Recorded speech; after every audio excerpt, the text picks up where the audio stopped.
एक दफा का जिक्र है। एक छोटी सी बस्ती में दो दोस्त रहते थे, अली और अहमद। दोनों हर वक्त साथ साथ रहते, स्कूल जाते, खेलते और एक दूसरे की मदद करते। एक दिन दोनों जंगल की सैर को निकले। रास्ते में अचानक उनका सामना एक शेर से हो गया। दोनों बहुत डर गए। अली ने एक पेड़ पर चढ़कर अपनी जान बचा ली, लेकिन अहमद छोटी सी उम्र का था, वह पेड़ पर नहीं चढ़ सका। उसने तुरंत जमीन पर लेटकर मरने का नाटक किया। शेर अहमद के पास आया, उसकी नाक के पास अपनी नाक ले गया और सोचा यह तो मुर्दा है।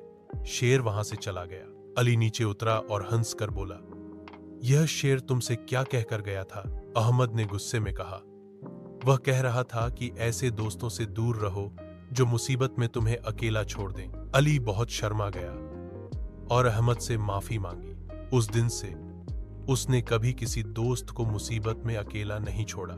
सबक: सच्चा दोस्त वही होता है जो हर हाल में साथ निभाए, सिर्फ खुशी में नहीं, मुसीबत में भी।